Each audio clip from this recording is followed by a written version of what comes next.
మోడీ జాతకం తెలుసా? ఇంకో 20 ఏళ్లు పైగా భారతదేశాన్ని పరిపాలిస్తారట.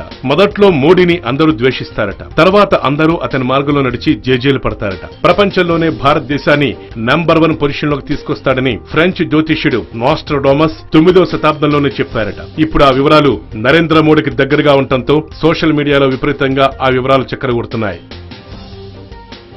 ఆ వివరాలు, ఆ అద్భుతమైన నిజాలు ఇవే. ప్రస్తుతం లోక్సభలో బలాబలాలు, వాటి సంఖ్యను ఒకసారి గమనిస్తే బీజేపీకి సొంతంగా 283 సీట్స్ ఉన్నాయి. ఈ 283ను కూడితే 2+8+3 = 13. ఇక బీజేపీ మిత్రపక్షాలు కలిపి 337 సీట్లు. 337 కూడితే 3+3+7 మళ్ళీ 13. ఇక యూపీఏకి వచ్చింది 58 సీట్లు. 5+8 13 సీట్లు. మిగతా అదర్స్ కలుపుకుంటే 148 సీట్స్. 1+4+8 మళ్ళీ 13. అన్నీ కలుపుకొని ఒక 13 సంఖ్య రావటం అనేది నిజంగా అద్భుతమైన విషయమే.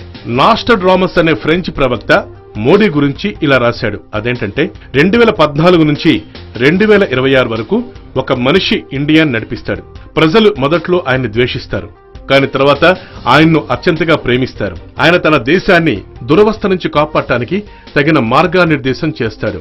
నాస్ట్రాడామస్ ఇదంతా 1555 సంవత్సరంలో ఫ్రెంచ్ భాషలో రాశాడు. దీన్ని ఫ్రెంచ్ భాష నుంచి మరాఠీ భాషలోకి డాక్టర్ రామచంద్ర జోషి అనే ప్రముఖ మహారాష్ట్ర జ్యోతిష్కుడు అనువదించాడు. అది దాదాపు 32 నుంచి 33 పేజీలుంటుంది. వేచి చూడండి, రామరాజ్యం వస్తుంది. ఒక మధ్య వయస్కుడు సూపర్ పవర్ అడ్మినిస్ట్రేటర్ గా మారి ఒక్క ఇండియాకే కాకుండా ప్రపంచం మొత్తానికి బంగారు భవిష్యత్తు తెస్తాడు. సనాతన ధర్మాన్ని పునరుద్ధరించి ప్రపంచంలోనే ఇండియాని ది బెస్ట్ గా నిలబడతాడు. హిందూ దేశం దయ్యాల్ని, పిశాచాల్ని ఓడించి అన్ని శక్తుల్ని తన సొంతంగా సంపాదించుకుంటుంది. ఆయన నాయకత్వంలో భారతదేశం అగ్రరాజ్యంగా ఎదగడమే కాకుండా చాలా దేశాలు ఇండియా ఆశ్రయం కోసం వస్తాయి. ఇక అవి మోడీకి ఎలా దగ్గరగా ఉన్నాయో నాస్ట్రాడామస్ తన నివేదికలో ఇలా వివరించాడు. బుద్ధుడు పెళ్లి చేసుకున్నాడు, కానీ భార్యను వదిలేసి నిజాన్ని, శాంతిని వెతకడానికి బయటకు వెళ్లిపోయాడు.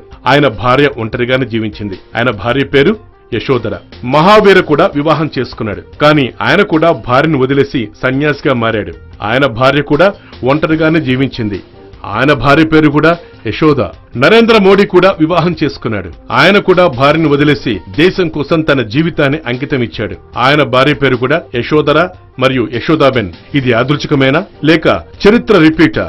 మొత్తానికైతే దీనికి సంబంధించి చాలా మంది నెటిజన్లు మోడీకి అనుకూలంగా ఓటు వేస్తున్నారు. YoYo news, Hyderabad.